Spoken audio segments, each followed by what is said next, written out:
Welcome to Cambodia.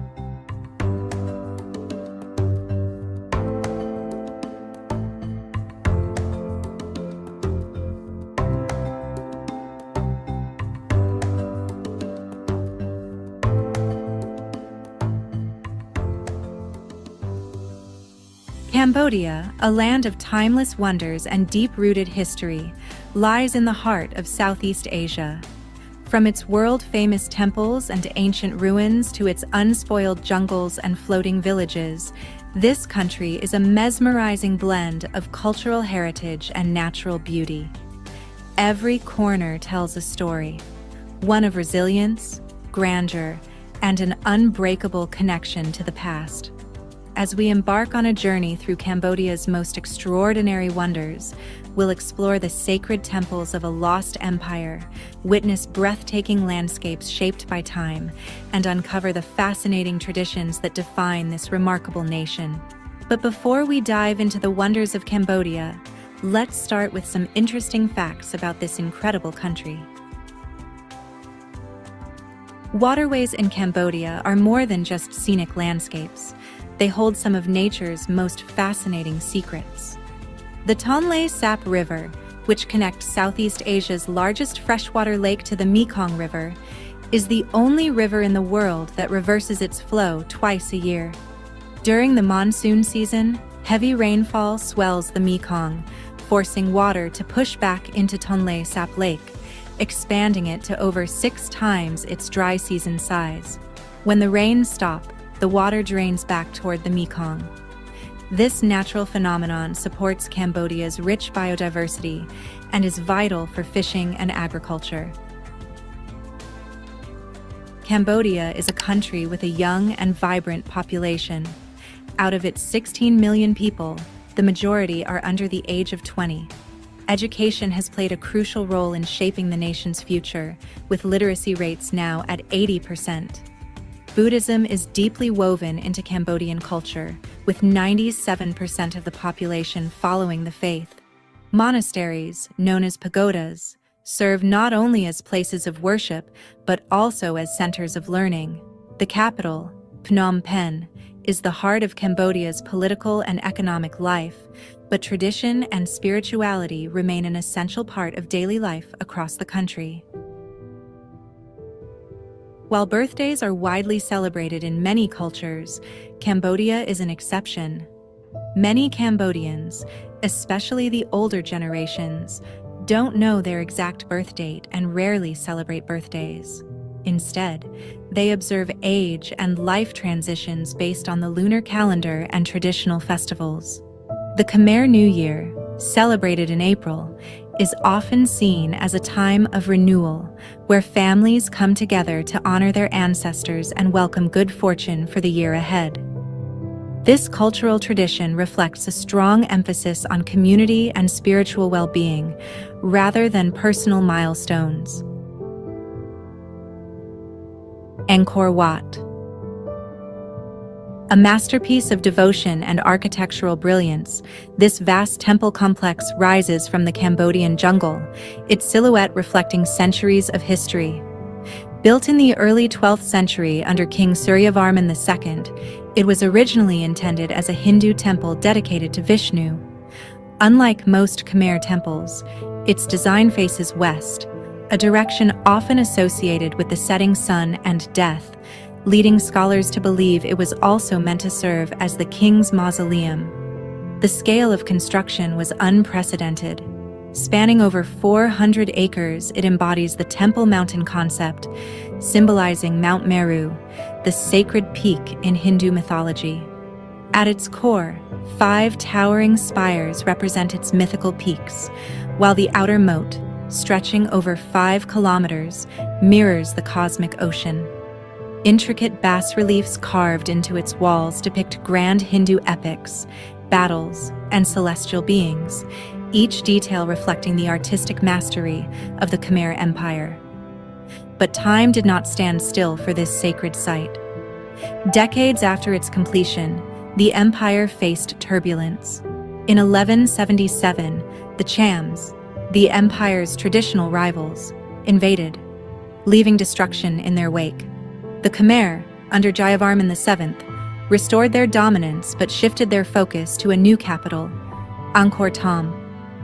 During this period, the temple gradually transformed into a Buddhist sanctuary, with images of Buddha replacing some of the Hindu carvings.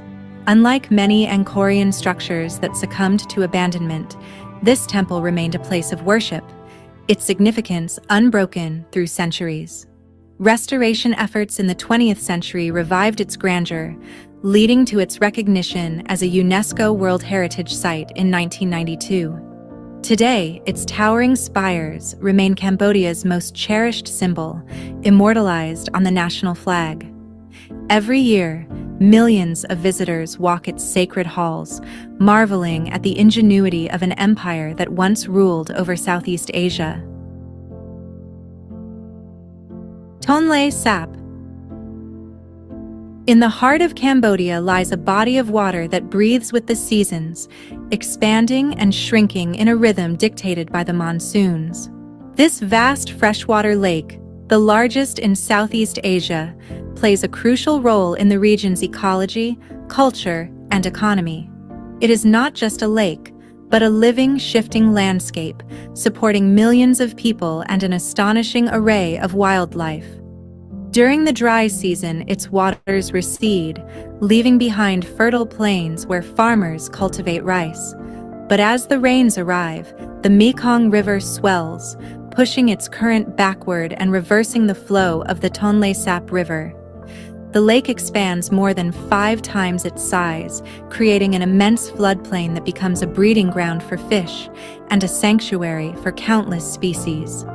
This unique hydrological phenomenon makes it one of the most productive ecosystems in the world, earning its status as a UNESCO Biosphere Reserve in 1997.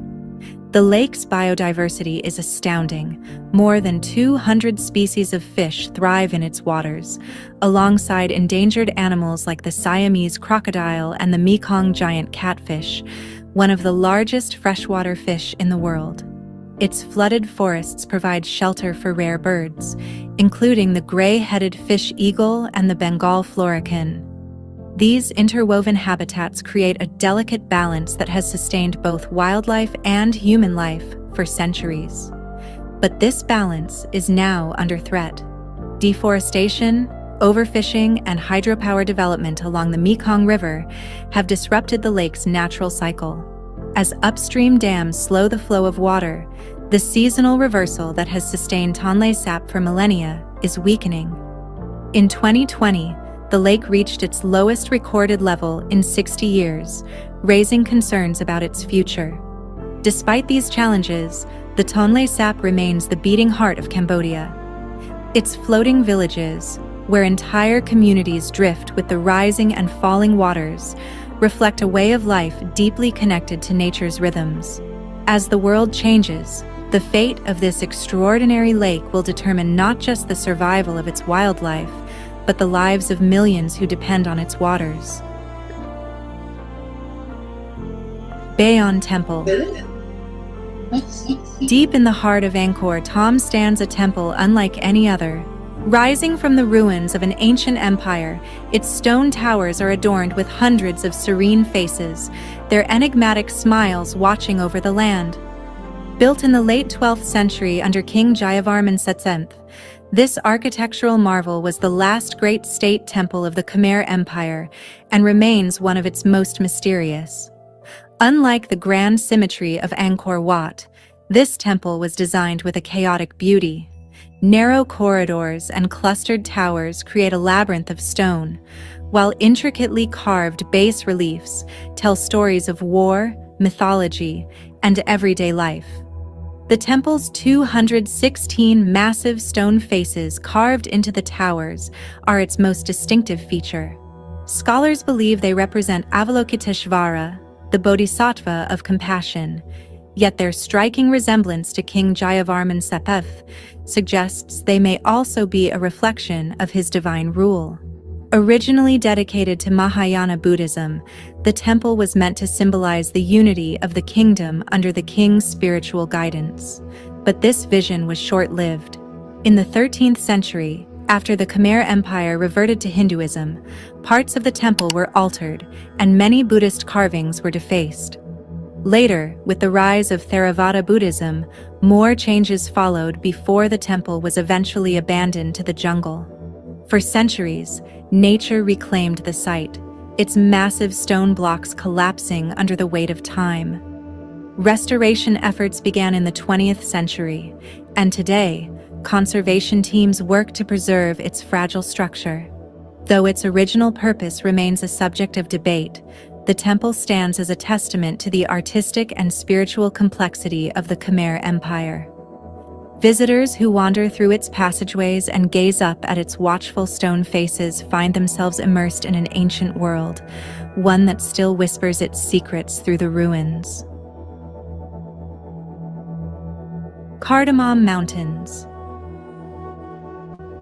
A vast expanse of rugged peaks and dense rainforest stretches across southwestern Cambodia, concealing mysteries that have endured for centuries. This is one of the last untouched wilderness areas in Southeast Asia, a land of towering trees, hidden waterfalls, and elusive wildlife.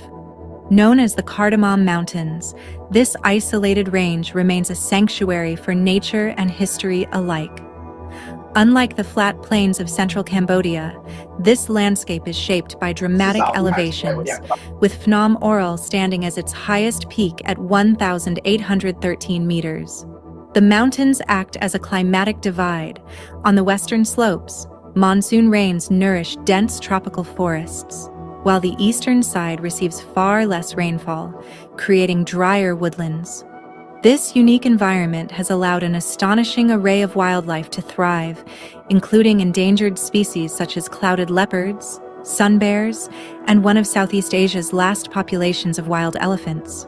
But the cardamoms are not only a refuge for nature. Scattered among the cliffs and caves are remnants of a long-lost burial tradition. For centuries, unknown communities placed ceramic jars and wooden coffins on remote rock ledges. Their purpose is still debated by archaeologists. Some believe these burials were reserved for royalty, while others suggest they were part of an ancient spiritual practice.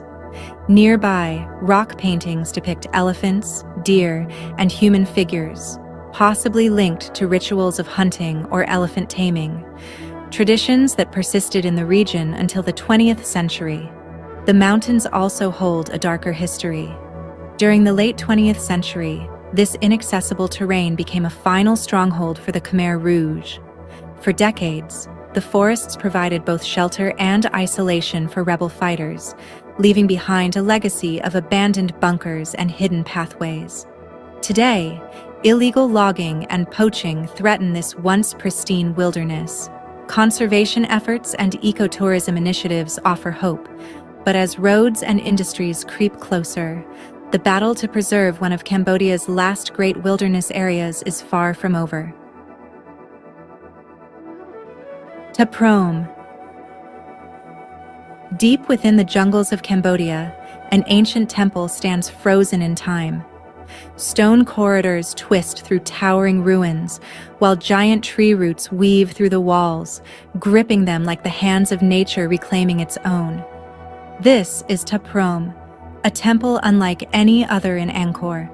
Built in the late 12th century by King Jayavarman VII, it was originally named Raja Vihara, a monastery and learning center dedicated to the memory of his mother. Unlike the grandeur of Angkor Wat, this temple was never meant to dominate the landscape. Instead, it was designed to blend with its surroundings. Its walls adorned with intricate carvings of devatas, meditating monks, and guardians.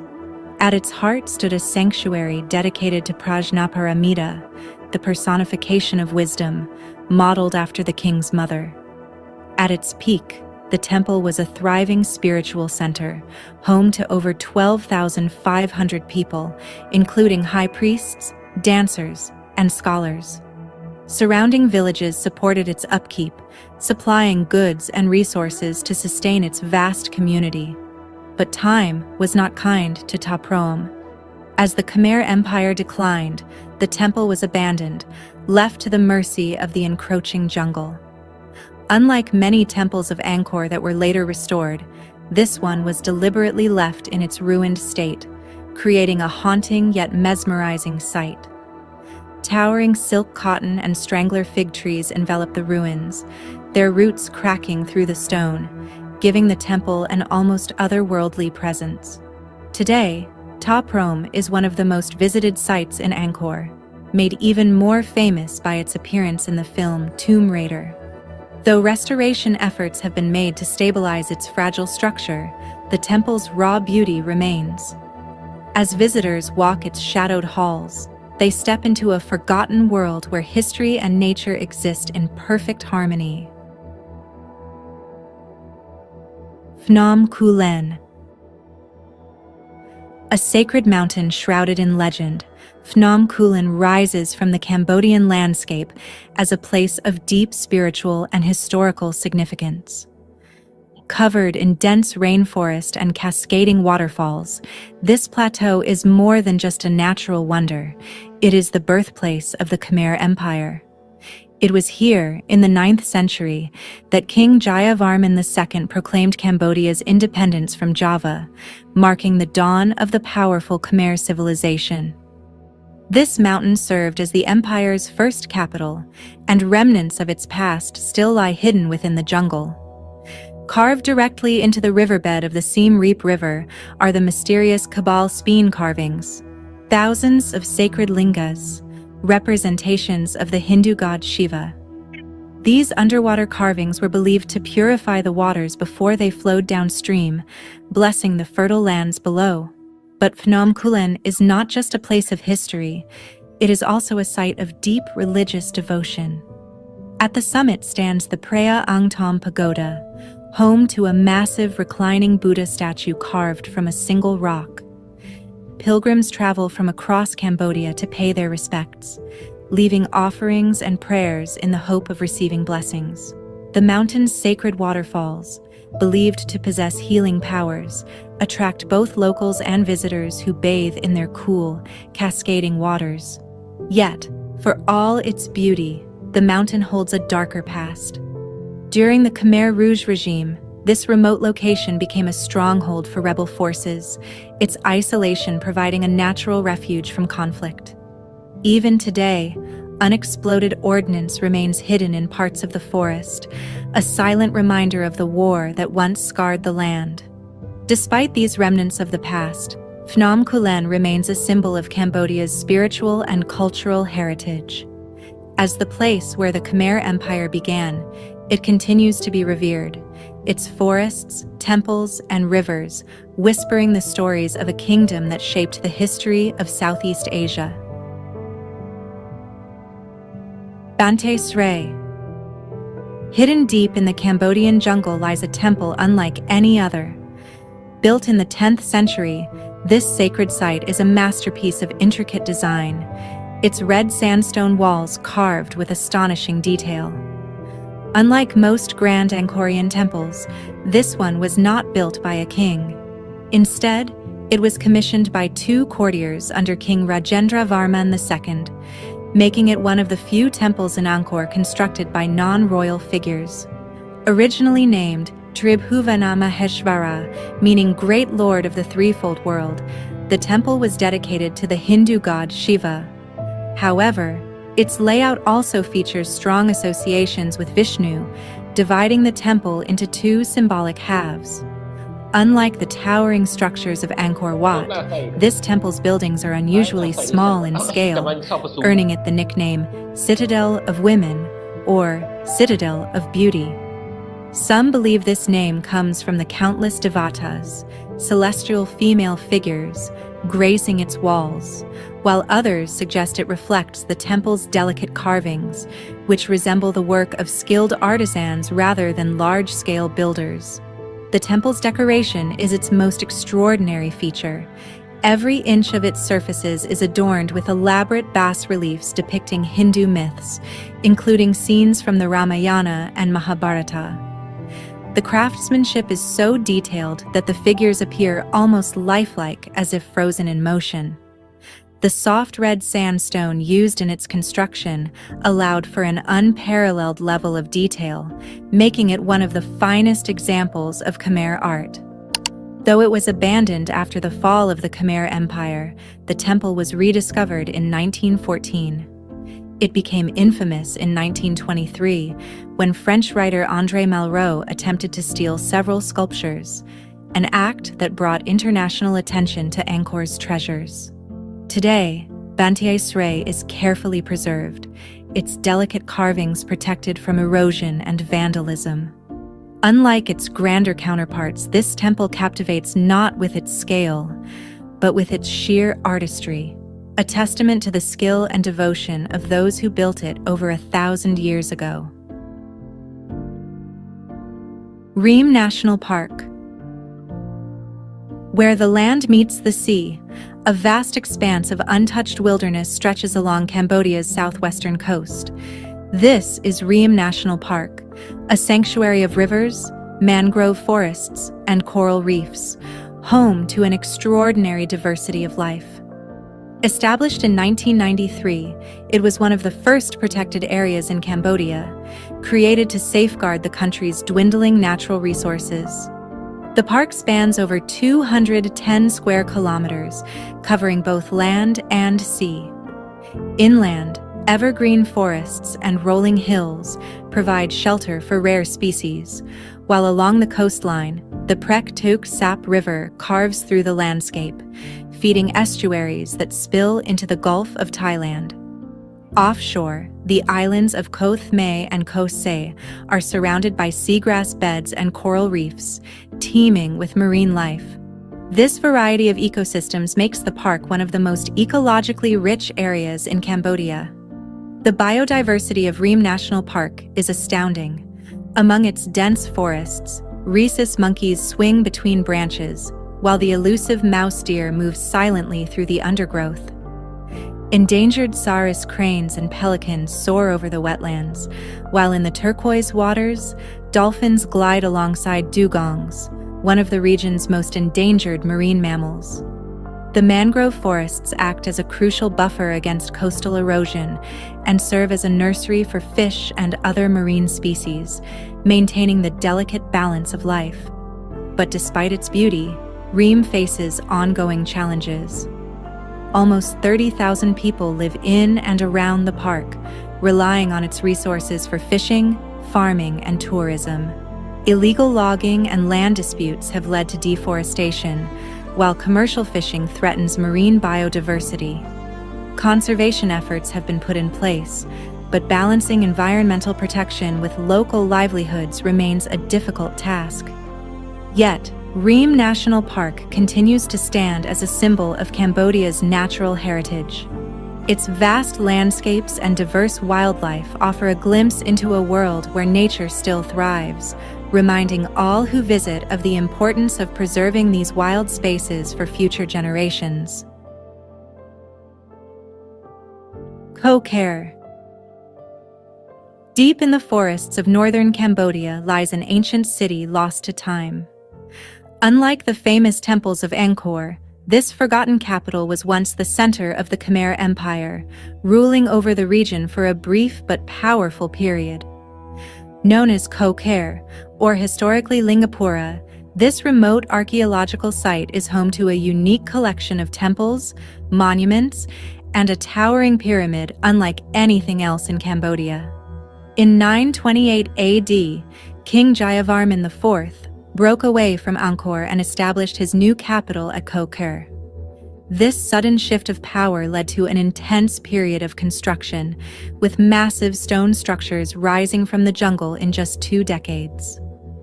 At the heart of the city stands Prasat Thom, a 7-tiered pyramid soaring 36 meters into the sky. Unlike the more common Temple Mountain structures of Angkor, this stepped design is rare in Khmer architecture, suggesting influences from other civilizations.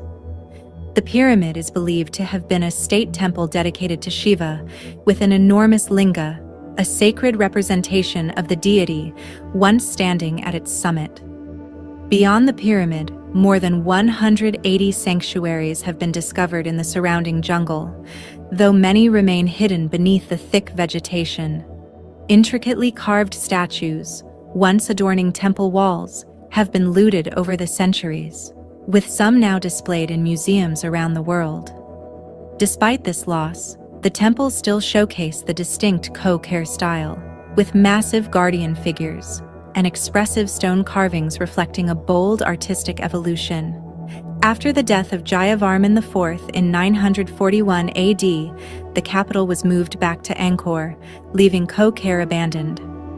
Though its reign as the Khmer Empire's center was short-lived, its architectural legacy endures. In 2023, UNESCO recognized Ko-Kare as a World Heritage Site, cementing its place among Cambodia's most significant historical treasures. Today, as restoration efforts continue, visitors who make the journey to this remote site are rewarded with a glimpse into a forgotten chapter of Khmer history, where the jungle and ancient ruins exist in a delicate balance. Preah Vihear Temple. Perched atop a 525-meter cliff in the Dangrek Mountains, this ancient Hindu temple stands as one of Cambodia's. Hello, good evening, everyone from Asia and from all over the world. Welcome to the 53rd CPD Asia, the online CPD platform for Asian Radiologic Technology Societies. And hosting the CPD Asia today is the Associations of Cambodian Radiologic Technologists. My name is Putu Irma, and I'll be your program host for today. And we are also now live streaming on YouTube, so you should be able to watch this program at our YouTube channels at MSR or at Pari YouTube channel at Pari_official or VART channel.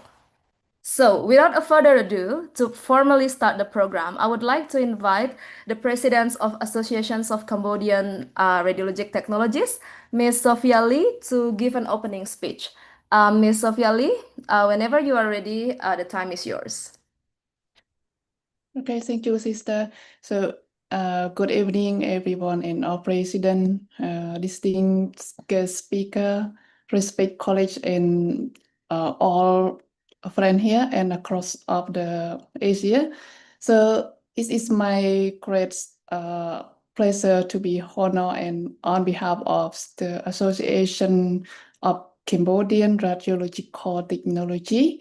We welcome to all of you to the 53rd CPD Asia 2025. So this evening is very grateful, and we are so excited to be the host for this year and for the CPD. This is the third time for Cambodia to be the host this year. So this even I replace our share commitment to advancing a radiological practice through the continue of learning and cross-border collaboration between our society. And we hope all of friends and audience here to be enjoy and learning from each other. Especially, I would like to say thank you for our president and supporting here, and especially for the speaker, Mr. Adam and Dr. Sokresa. They will be share knowledge and experience on the 53rd CPD. And I would like to extend my sincere appreciation for our partner supporting from society and organization of the CPD Asia. And thank you so much. And please, I hope all of you will be learn and enjoy for the 53rd CPD. Thank you so much. Thank you, Ms. Lee, for your warm greeting. And before we begin the program, I would like to welcome all organizations representative and invited panelists joining us today from various organizations across Asia. So first of all, we have Mr. Fernando Koch from Macau Radiologic Technologies Associations. Hello, good evening, everyone. I am Fernando from Macau. Hello, Mr. Fernando. And next, we have Mr. Tai Van Lok from Vietnam Associations of Radiologic Technologies. Hello, good evening, everyone, all friends. Congratulations, Cambodia today. Thank you, Thank you, brother. Thank you so much. Thank you. We also have the President of Singapore Society of Radiographers, Ms. Dennis Chung. And also Mr. Huo Kui Yuan from Taiwan Society of Radiological Technologists. We also have the President of Laos Associations of Radiologic Technologists, Mr. Sifile Itanseng. And Mr. Yusuke Akita from Japan, and sending the warm greeting as well from Japan from Mr. Katsuhiko Ueda. And also we have Mr. Chun Yuan-tu from Taiwan Associations of Medical Radiation Technologists. And Mr. Nan Tat Ming from Hong Kong Radiographers Associations. Hello, everyone. Enjoys the evening's Asian CPD. Thank you. Thank you. Also, warm greeting was sent by Mr. Ruben Lorenzo, the President of Philippines Associations of Radiologic Technologists, and Mr. Sugianto from the Indonesian Society of Radiographers, or PARI. And also we have Mr. Vitarana Wimalasena from Sri Lanka. Hello, good evening, everybody. Thank you, Irma. I congratulate the Cambodian Society for this wonderful CPD Asia this time. Thank you. Good night. Good evening. Thank you. Thank you. And also joining us today as invited panelists, we have Ms. Chan Lai Kwan from Malaysia. Hello, everybody. Good evening. Congratulations, Sophie, to host this time the webinar. Thank you, Madam. And also Putu Adi Susanta from Indonesia, and Mr. Ansor Nugroho, and Mr. Chin Chun Yu as well, and also Ms. Cora Nang from Macau. Hello, everybody. Nice to meet you. Good evening. Good evening. Thank you. And the former president of ISRT, Mr. Selva Kumar. You are still unmuted. Hello, Namaste. Happy to see you all. Congratulations to the Cambodian Society for their selecting a good topic. Magnetic elastography is a good one. Waiting to hear, and happy to see you, Putu Irma, after Thank so you, long Mr. time. Nice to see you all. Thank you, everyone. Thank you, dear all panelists and all presidents that I haven't mentioned all. And before we begin the programs, I would like to request all the panelists and the speakers to open up your camera for a while, because we will take a brief photo sessions together. Okay, thank you. So moving to the next sessions, without further ado, I would like to invite our colleagues from the Associations of Cambodian Radiologic Technologists, Ms. Anna. So Ms. Anna is currently holding a position as the Secretary of Cambodian Associations of Radiologic Technologists. She's been practicing for over 6 years in this field. So Ms. Anna will guide you to the next sessions and introducing our speakers. Over to you, Ms. Anna. Thank you so much, Ima, and would appreciate it for Mrs. President for having me this evening. Otherwise, please welcome to our first speaker who lead us to the topics that being said, magnetic resonance elastography, Mr. Udom G. Fidel. He will explore the principle and also the benefits and clinical application of MRE, a promising tool in modern diagnostic imaging. Please welcome Mr. Udom. Good evening, everyone. It's a pleasure for me to be here, and I'm very grateful for you to join our webinar. So, a quick introduction of myself. My name is Odom Fidel. I am RT from France, actually, and I come back in Cambodia 2 years ago. I'm specialized in MRI, and it's been now 6 years that I work in this field. So now let's get started about my presentation. I will start to share my slide. Okay, so normally it should work. Just tell me if you see the slide. Is it okay for everyone? Yes, it's okay. Okay. So let's get started about MR elastography. So we will do a quick introduction about the different diseases that we can encounter in the liver, because MR is specifically made for liver, but other organs also, but most importantly liver. So as you can see, the prevalence of chronic liver disease are quite high. So the most common, which is an NAFL, fatty liver, almost 30%. And it can evolve to NASH, so non-alcoholic steatohepatitis, to cirrhosis, and to HCC for a very, very low percentage, fortunately.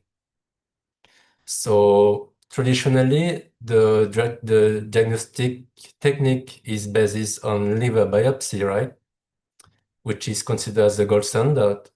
But this method is quite invasive, and you can have some errors also about the sampling.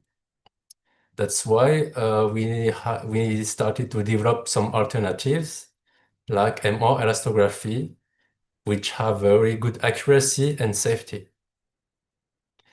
So now let's focus about our region, Asia Pacific.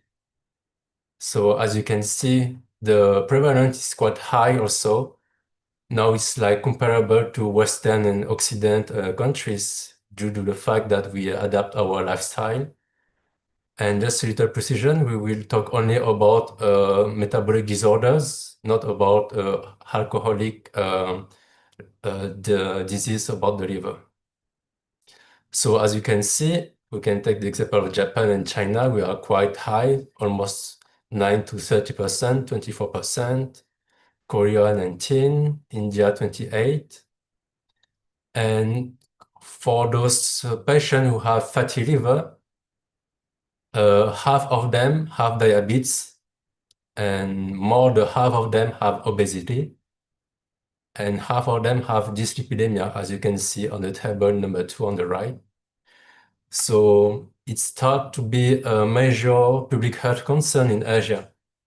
And there is a linear relationship between fatty liver and metabolic disorders. So this is one of the reasons why we need to develop some method to assess those diseases for the liver. So right now we're going to talk about what is exactly MR elastography. So it is a MRI-based technique that can measure the stiffness of an organ. So you can visualize if the organ is elastic or not by propagate vibrations to the organ and perform a specific MRI sequence at the same time. And this tissue with high fibrosis means that these tissues are less elastic and then stiffer than healthy tissue. And for the RT who are doing MRI every day, you already know the sequence George Echo Dixon in phase and T2 star map, which already give information on the liver. And MR elastography is very complementary for those two techniques. So basically, you are allowed to touch the liver, but virtually. You can take the example of prostate cancer. For the prostate cancer, urologist gonna touch the prostate through the rectum, right? But for the liver, it's impossible to touch the liver because of its location, and it's protected by the ribs, so you cannot barely touch it. This is why MRE is very interesting and powerful. And one more thing, it's very accurate to detect and staging liver fibrosis at very early stages. So you can differentiate NAFL, so fatty liver, with NASH, steatohepatitis, which is more accurate than elastography based on ultrasound. So an early diagnosis means that you have automatically an efficient treatment behind. Let's talk about the technique. So it's basically very simple. You have 3 components: one hardware, one active driver in the technical room, and a passive driver in the tunnel on the patient. So your hardware is connected to a console. So when you're gonna run the MOE sequences, it will give a signal to the hardware. We will activate the active driver, number 2, and then the active driver will send some propagation, vibration through an air tube to the passive driver, and the passive driver is on the abdominal of the patient. So we use typically 60 Hertz of low frequency vibrations, and we will capture it with a spin echo API phase contrast sequence, which is very specific. So about the installation, it's very important to have a good positioning of the passive driver on the ribs of the patient, on the chest. So as you can see, we need to put it on the right side, a bit oblique, not very on the side or on the abdomen of the patient, but oblique on the ribs. And it is also advised not put it directly on the skin because of the sweat of the patient. And for good results, we need to do it at end of expiration. Now about the clinical applications about this technique. So we already say that it can detect early and stage liver fibrosis, so grade 1 to grade 4. You can differentiate fatty liver with steatohepatitis, so with inflammation. You can also monitor disease progression and if the treatment is efficient or not, the treatment response. You can characterize liver lesions if you want to assess if it is malignant or benign. And the last one, you can also assess people with a transplant recipient. So we can take the example of people who receive kidney transplant. After years and years, the kidney will develop a nephrotic syndrome, which is transduced by fibrous interstitial. So we can assess the fibrosis with the MOE. And now the most important, I will say the most interesting part, the results. So we call it MR elastogram. It's a stiffness map. It's, as you can see, a color mapping. So 0 to 10, blue to red. And you have different quantification. Here on the right side, you can see that under 2.5, the liver is considered normal. And above 2.5, 3, 4, 5, we can start to stage very accurately the fibrosis and cirrhosis. So here the images on the first row, we have a simple steatosis. So on the up phase, you can see that we have a drop of signal, which means that the patient have fat in his liver. And about the stiffness map with MOE technique, we can see that the liver have a stiffness of 2.2 kPa, so which is basically normal under 2.5. Second example, steatohepatitis. So we can see a little drop of signal as well. And we can see there's a bigger number for the stiffness map around 4.2. And if we refer to the quantification, 4.2 is stage 3 to 4 fibrosis. And last one, cirrhosis. As you can see, we have a big number, 10 kPa. So the results is quite obvious. We have a stage 4 fibrosis to cirrhosis. So about local tumors, as you can see on the A image, we have a HCC lesion. So most of the time for the diagnostic, we inject a gadolinium product contrast enhanced, and we're gonna look on the portal time if there is a washout or not, right? But you can also assess with MOE. So on the MOE technique, you can see that there's a 7.8 kPa stiffness. So we have a lesion which is very stiff stiff and less elastic. And for benign tumors like hemangioma and FNH, as you can see, we have respectively 2.8 kPa and 4.3 kPa. So which is a number quite low comparing to 7.8 kPa. So you can assess like this if a tumor is malignant or not. And about follow-up and treatment response, which is very interesting, this case especially. So for this patient, the patient have a chronic hepatitis B. And on the A image on your left, it is the MRE before the introduction of the treatment. So it's the baseline. You can see that the patient have a stiffness level of 4.5 kPa. And the B image 2 years later, so 2 years after the treatment, we can see that there is a bigger number, 6.2 kPa. So it is quite obvious to say that the treatment is not working for this patient. The liver is continuing to improve in stiffness, in cirrhosis. So doctor needs to talk again about the treatment to change it. Here's a quick view of the operator view. So as you can see, it's captured on Philips 120 MRI edition.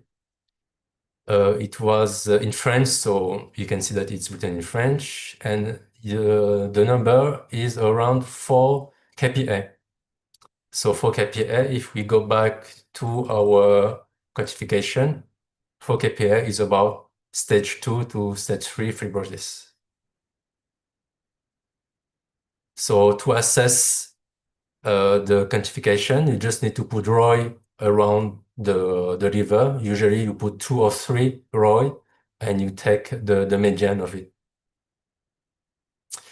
Here, a quick view of the parameters. I think I don't have time to explain everything.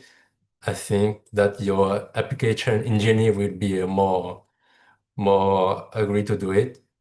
But basically, you have a lot of parameter, and here you have the chronogram of the sequence on the right bottom.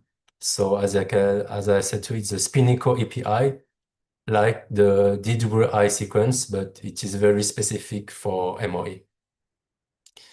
And actually, you can also assess other organs. If you want to assess kidneys, if you want to assess spleen, you just need to put the patient prone on his belly and put the passive driver on the back, as these organs are more posterior. And a little conclusion about all the aspects of MRE techniques. So the advantages, it's non-invasive, reproducible and applicable to a lot of patients. It's more accurate than ultrasound. And with obese patient, you can make a better results about it on 1.5T. About limitation, right? It's very limited availability. If you are not a hospital specialized in liver or gastrointestinal disease, maybe your hospital will not put this. Quite expensive with specific equipment. And depending on the patient too, there's a lot of breath hold sequence to do. So quite difficult for the patient also. And future directions for MOE. So I was showing you mapping, which is 2D sequences. But in the future, we would like to develop 3D MOE. So like this, you will have a whole map in 3D of your liver. You can know which zone is stiff or not in a 3D map. You can also improve the differentiation between fibrosis and inflammation, which have the kind of the same kPa quantification. So it's a bit complicated to differentiate it now. And you also can apply it in other fields like cardiology, neurology, muscular, and I didn't write it, but you can apply it for breast also. And that's it. I hope that you enjoyed this topic. And if you have any question, just let me know. Thank you for your attention. Au contraire. So thank you so much for your clear explanations and also the informations. In additional, please welcome to our second speaker, Dr. Sokresa Ngait. He is the head of the RT department at Intercare Hospital. The topic leads us about how to reach image optimizations as a radiologist, technologist, and radiologist. He will share practical strategies and also the collaborative approach for improving image quality in clinical settings. Please welcome Dr. Reza.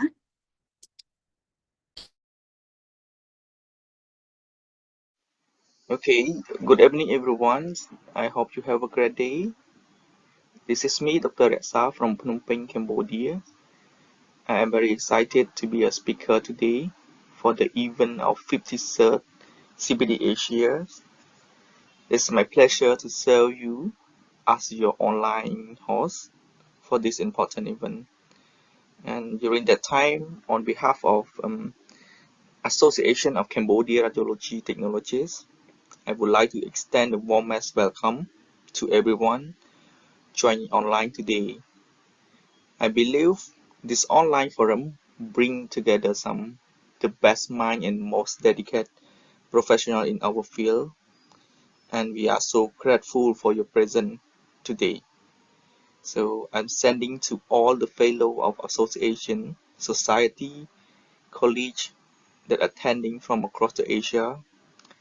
Your participation is very, very important to make this Congress such a vital and dynamic event for professional development. At the time, I would like to take this moment to special thank to the key individual, Mrs. Sophia, as the extreme president of Association of Cambodia Radiology Technologists, and thank you for your invitation to participate as a speaker. It really truly an honor to be included in this program, and I appreciate what you put an effort in the association so far, and it's very, very important to the field of radiology.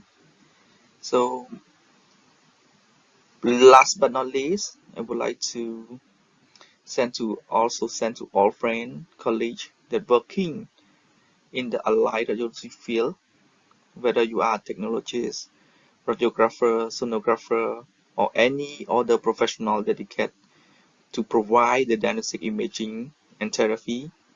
I would like to say I'm so glad you have to have you with us to join this journey of radiology field.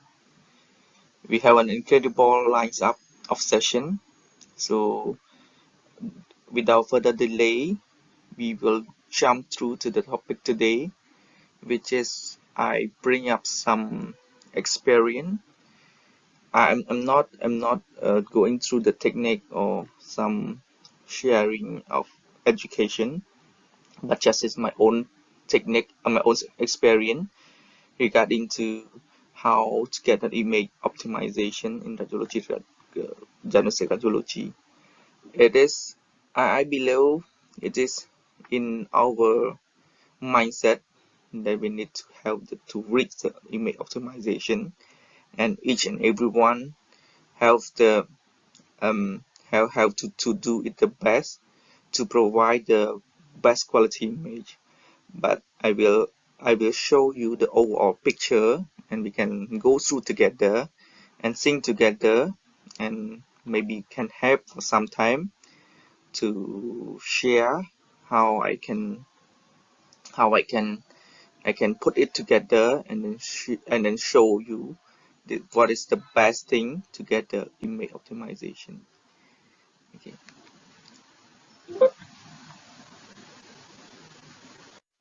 Okay, before we move on, I would like to take some minute talking about the general aspect of VR working every day. So in the radiology field or imaging field, we have two, I believe we have two main character that play very important role and play the different position, but have the main task and main role the same, which is the radiology technician, to produce, to practice, to go direct with the patient, to get on the very good image. And the second main character is radiologist. Radiologist and radiographer will work together to produce one accurate diagnostic result imaging to the patient. And so the referral or the referral doctor will have a good analysis to the patient and do the good and do the right treatment to the patient as well. So this is very important. It's kind of like a bird wings that we can have. If we don't have the wing of the bird cannot fly. So very important for imaging for the service. So in this topic today, we will go deep through of how we can get the image optimization using the two important characters, how they can play together, how they can interact with each other, how they can commute with each other to get the best quality imaging. So I can say the factor boosts the diagnostic accuracy. I can say it comes from two big picture or two big factor that we can see. One is quality of image, and the second is capability of radiologist.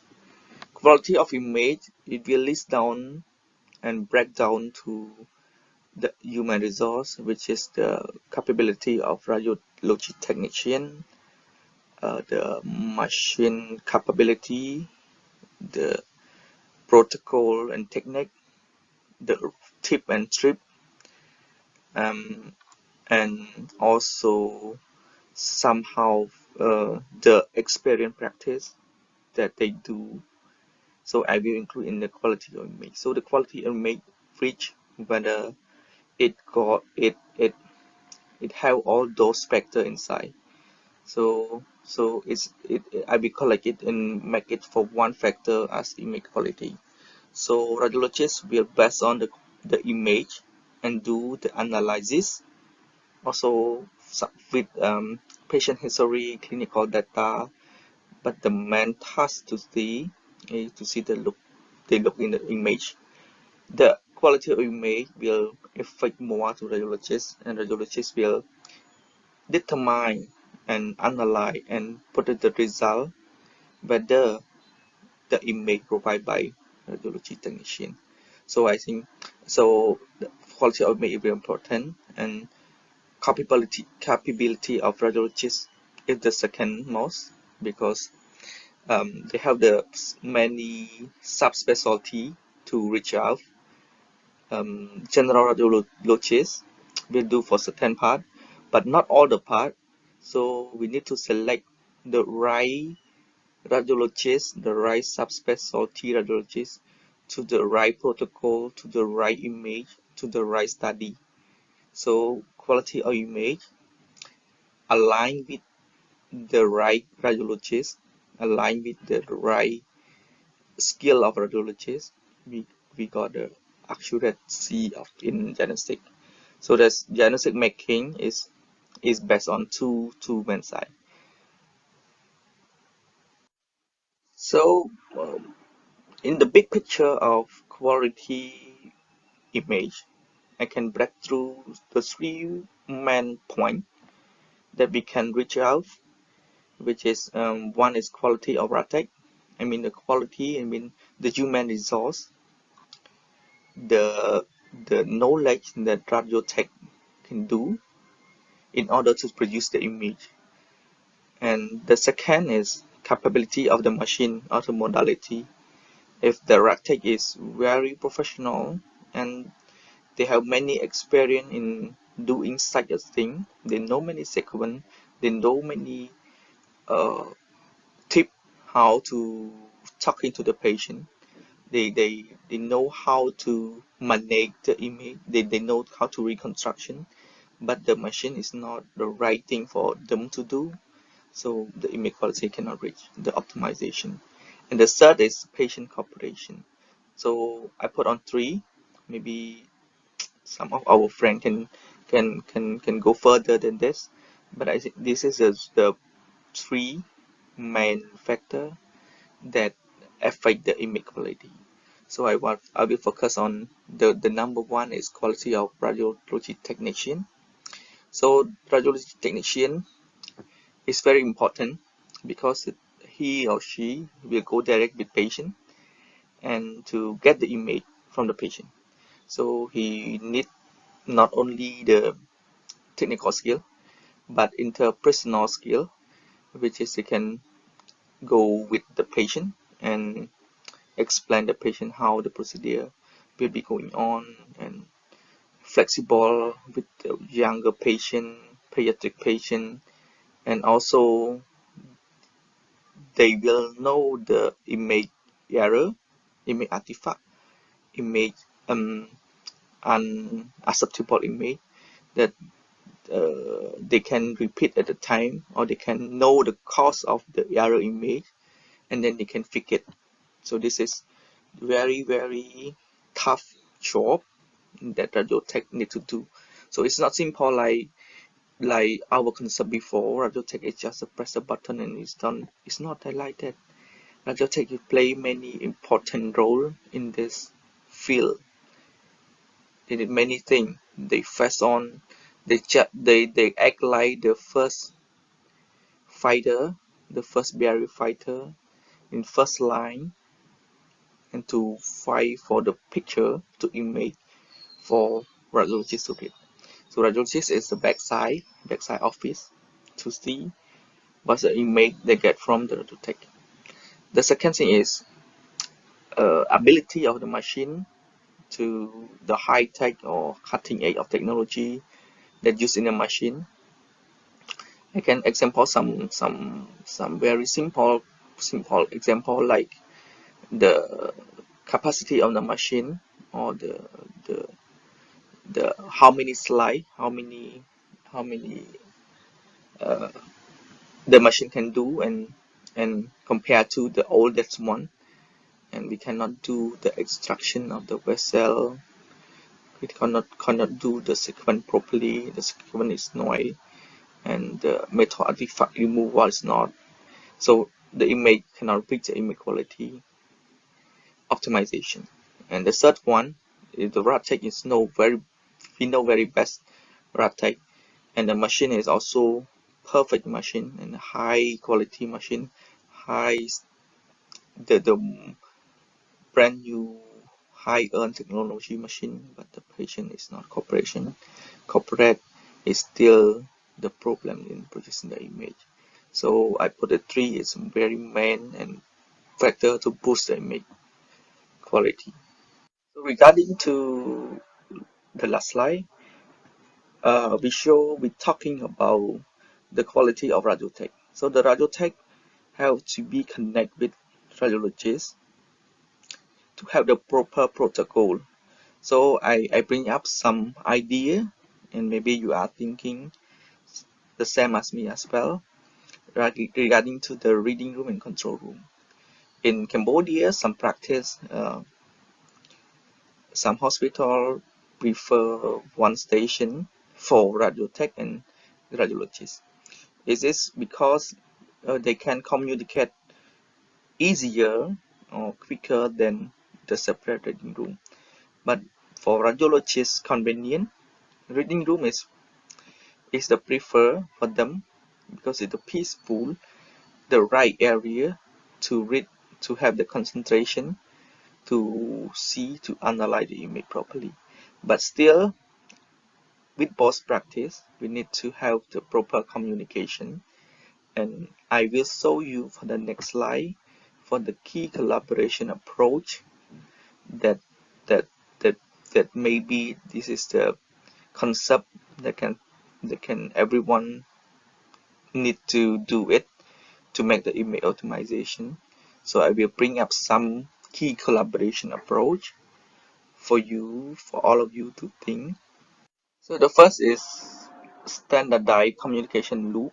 So it's very important that radiology technician need to communicate with radiologists whether the image is unacceptable and the patient is moving and the outside artifact from button from metal surround the area. We can mark it, we can show to radiologists, we can talk, we can find out the problem with the radiologist. So communication is the key to establish a clear, consistent and quick method for communication regarding to image quality issue or optimization opportunity.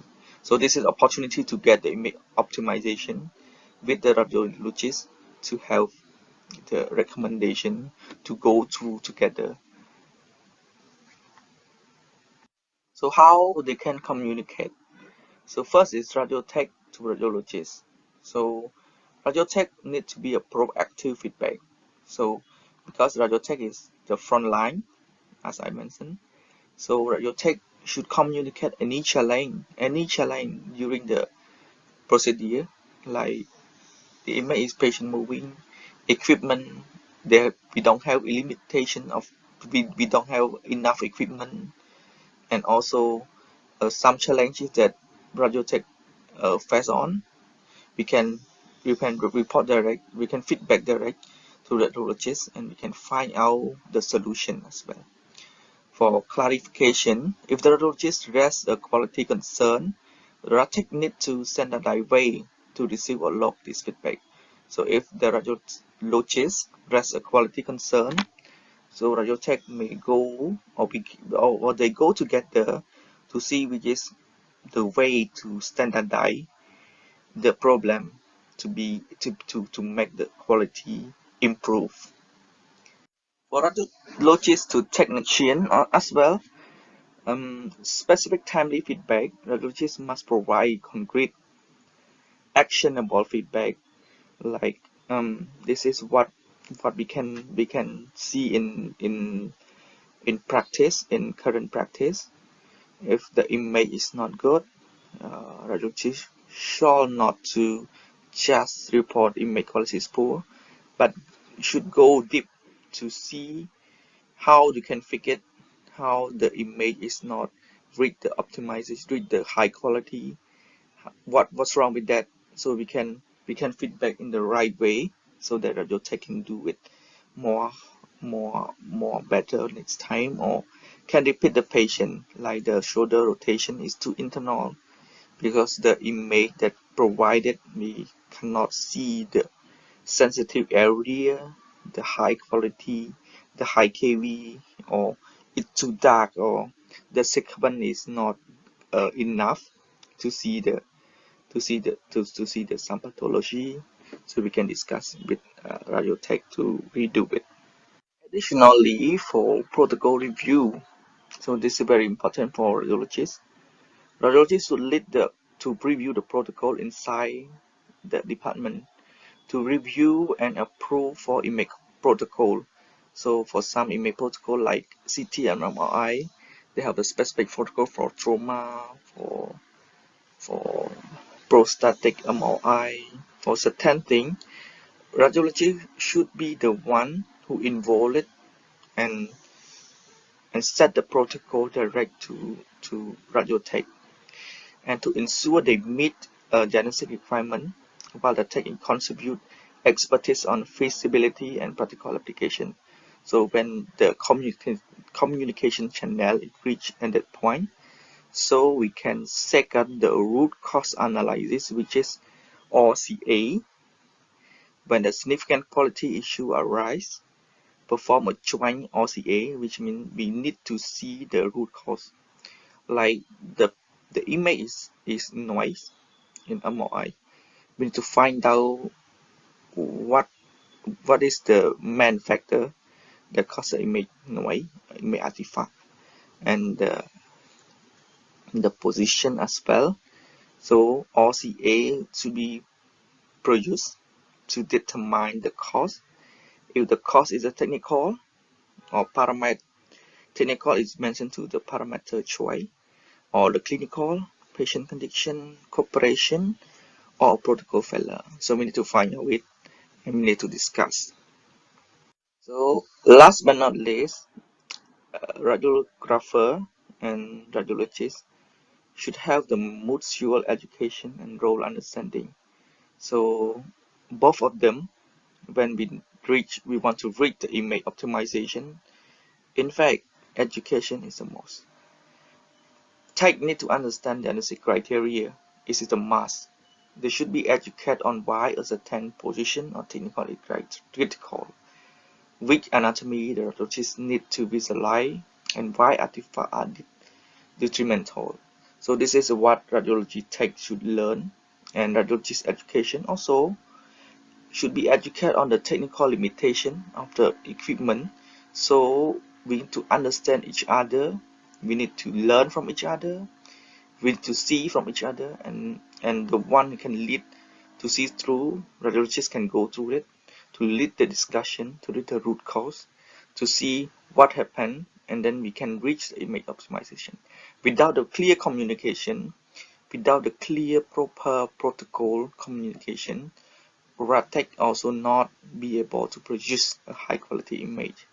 So, and the time required for complex accreditation, so this is also important. Last but not least is cross training shadowing.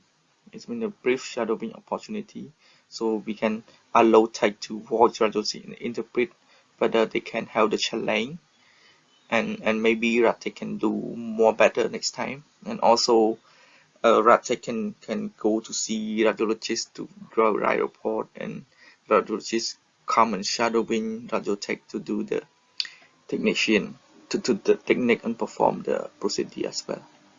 Okay, so come to the final comment. I bring up to second two main point that got the accuracy in diagnostic is image quality and capability of radiologists. These two is, I think, is the most important to reach out. So we get in order to have a very accuracy diagnostic in radiology department, we need to reach out the image quality. We need to reach out the high quality radiologist. All those two items combined, and the result of high quality imaging with very accuracy of report. So this is my final slide, and thank you for everyone joining online and listen. We hope to see you on site for some time. Also for all fellow association, I believe I can see you on site, and probably we can host the event and we can meet together for some discussion. Thank you so much for today. Have a great day. Thank you. Thank you so much, Dr. Reza, for your valuable insights and clinical expertise. So, furthermore, there is a Q&A sections hosted by Mrs. Ima. Please welcome Mrs. Ima. Thank you, Miss Anna, and thank you for our speakers, Mr. Audom Fidelcia and Dr. Sokrak Sanget. Thank you so much for your very insightful and interesting presentations. And moving on forward to the next session is the Q&A sessions and panel discussions. And before we start discussing the questions from the participants, I would like to invite our panelists to join us in this section, and also our speakers. So maybe if there is any comments or feedback or questions from the panelists, please feel free to open your mic and ask directly to the speakers.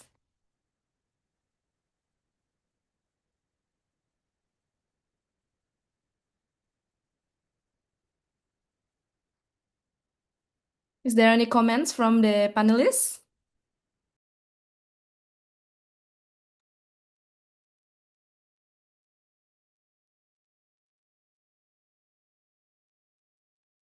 Okay, thank you. If there's no comment at the moment, I'll get back to you all. And maybe firstly, we can discuss the questions from the participants. We have a couple of here in the Q&A chat box. I think the first question is directed to Mr. Audom. So, with increasing populations of obesity, we could foresee an increased cases of fatty liver. Although the MR elastography provided better differentiations, fatty liver and liver fibrosis in terms of cost effectiveness, is it a viable choice over conventional ultrasounds-based fibrosis? Mr. Audom, would you like to address these questions? Sure. Thank you for this interesting question. So for answering, I think I would say that it would depends on your hospital, on your medical structure, and your radiologist actually. If you are very specialized service for liver, for GI, MRE is a very powerful tool for accurate diagnosis, assess and characterize lesions, and follow up patients. And especially if your radiologists are working with research, produce articles for literature, scientific magazine, MOE is a very necessary, I think, for specialized hospitals in liver. But if you are working in a more general way, I would say with a little service in GI, it might not so very interest you, I think, because of the cost of the equipment, because of the difficulty to have access to this specific examination. So yeah, if you are if you have a little structure, I think that ultrasound will be more for it than MRI. Thank you. Thank you so much. So it's back to the availability and the cost effective of the two modalities. Yeah. Thank you. So still from the same participant, Mr. Ngok Phung Lam, I think the second question is directed to Dr. Sokraksa. So what is your insight of AI improving image quality, reducing radiation dose? Dr. Sokraksa, would you like to address this question maybe? Yes, good. And for the question, um, yes, AI nowadays is the hot topic, and we cannot kick it off. And for the foundation and the basic part, the communication with rad tech and radiologists is still in the baseline. And AI is the kind of aid, and we cannot ignore it. And this is kind of tool to add for image optimization, and to use the patient radiation is very correct. But we can still need to have the proper technique and proper protocol from radiologists and rad tech in order to produce the foundation image quality. And AI may help in some case to make it more less radiation and reach the image optimization. So it is a kind of the third party to insert into the technique and the right protocol and the right quality of human resource like radiologists and radiotech. Thank you. Thank you, Dr. Sokraksa, for your answer. Maybe if I may follow up on this question. So as a radiologist, maybe did you witness any significant difference, for example, over the past years or maybe over the past decades where the technology started to become more advanced and the development of AI? Do you think there is like any significant like impacts of this AI so you don't see that much like bad quality images anymore in practice? Yeah, thank you for question. For some developed country, AI is used wisely in terms of image quality control, and this is a effect. I can see this is more effect to the image quality control. So if we add AI into the system, into the PAC system, the more image optimization will increase, and this apply for some part of image, but it's not applied for the error of position, the error of lack of some sequence. Like we can provide the right sequence and the AI will have to improve the image of the right sequence. But if we lack of sequence, AI cannot do it by adding the sequence or adding the phase or adding the more technique inside, but only just the image correction. So I can see it. Yes, it can affect a part to improve, but not all the all overall image. Thank you. Yes, thank you. That's a very good point. So you've emphasized that even though the AI is there, but the radiologic technology still plays significant roles in the overall outcome and the image quality and the outcome of the exams, right? Thank you. Yes, Um, yes. Yes, thank you so much. And the next question is from Jennifer Tarka. So, what is the difference between fibroscans of the liver to the elastography? Maybe it's for Mr. Audam again. Yeah, sure. Can you repeat the question, please? I didn't hear. Oh, yeah, yeah. So it's in the Q&A chat box. So Jennifer asks, what is the difference between fibroscan of the liver to elastography? Fibroscan. Fibroscan. Fibroscan, yeah, Fibroscan. Mm. So Fibroscan, it's ultrasound based, right?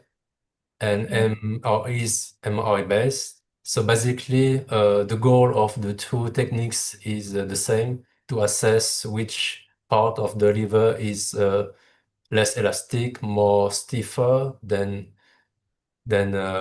before. But I would say that the main difference is about first is about the accuracy of the data, the results. MOE would give you much more accurate data. And for some patients who are obese or have a lot of ascites, maybe ecography will be kind of difficult to do it. And MOE will be very helpful on this for this kind of patient. Thank you. Thank you, Mr. Audam. So Jessica, I hope that addressed your questions. So for other participants, if you have more questions, please feel free to share your questions through the Q&A chat box, or you can also raise your hands. And while waiting for more questions from the participants, maybe I'll go back to the panelists. So maybe if any panelists would like to share any thoughts or comments or have questions for our speakers as well. So we have a questions actually from the Facebook Messenger. I just received it from the CPD Asia team. Questions from other countries Zoom. For the MR elastography, does your center perform MRA on patients who have undergone liver resection? If so, how do you passive the active driver, especially if a large part of the lobe is resected? I think it's for Mr. Audam. Would you like me to repeat the question again? Yes, please. Oh, yeah. So for the MRE, does your center perform MRE on patients who have undergone liver resection? If so, how do you passive the active driver, especially if a large part of the right lobe is resected? Okay, I see. So Yeah, in after my surgery. previous center in France, which was specialized in liver, yeah, actually there were some patients with hepatectomy and with patients who perform radiofrequency for HCC. And we do assess MOE for those patients. And about the right lobe, I would say that if there is a hepatectomy, it will be sure kind of difficult to have great data. But still, you can still perform it with the passive driver, and it will depends on how you put your body coil also for the patient. But still, you can perform it. Yeah, you can perform it completely. Sure, sure. So we still can perform it, but with special like technical considerations, maybe. Yeah. Thank you. So we also have another questions from Animus over here. Hi, good evening. I just want to ask when can we get our certificates? Oh, I'm sorry. So it's not for the speakers. I will address that later. Is there any questions or comments from the panelists before we wrap up? Yeah, Elma, just a little sharing. I think I agree totally with Dr. Sokrasa. Now we always think that because of AI, everybody rely a lot on AI. But I feel the technologies cannot leave their skill because until today we still don't have a software AI that can take over the technology skill, especially in positioning and exposure selection. So because each individual patient is unique.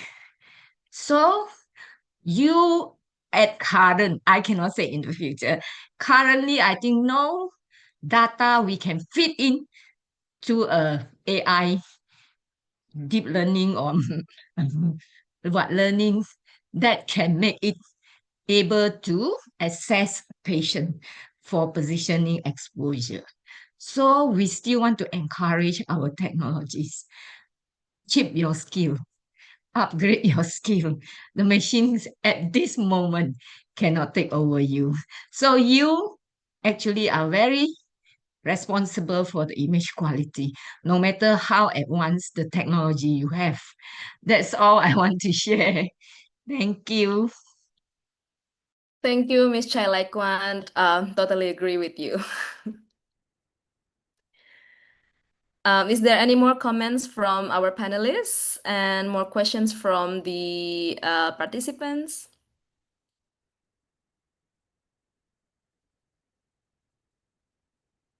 No more questions?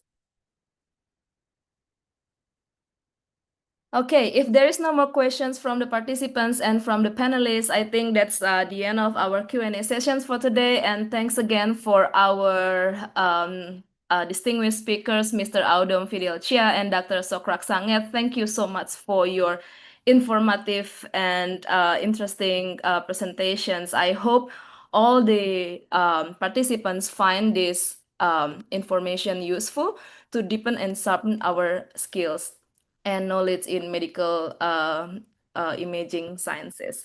And before we officially close the programs, I believe that all of us are excited to know more about the next CPD Asia.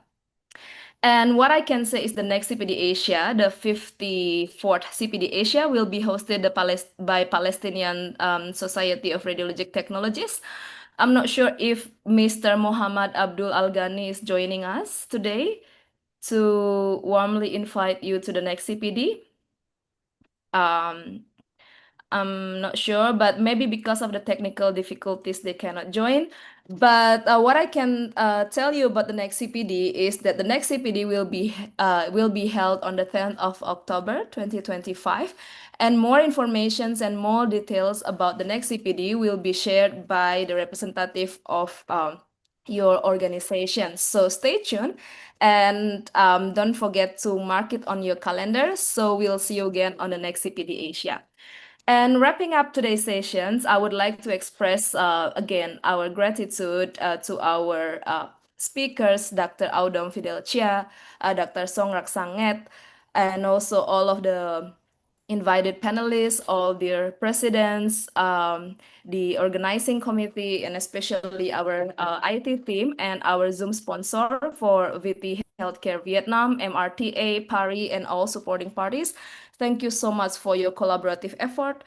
And that's why we can run the CPD Asia every month smoothly. And thank you so much as well for all participants for joining us today and for your active participations. We'll see you again in the next CPD Asia. And until then, I stay healthy and we're looking forward to see you next month. Thank you, everyone, and good evening. Bye-bye. Thank you very much. Thank you. Bye. Thank you, everyone. Thank See you you. see you all next time. Bye bye. See you all next month. See you. Thank you.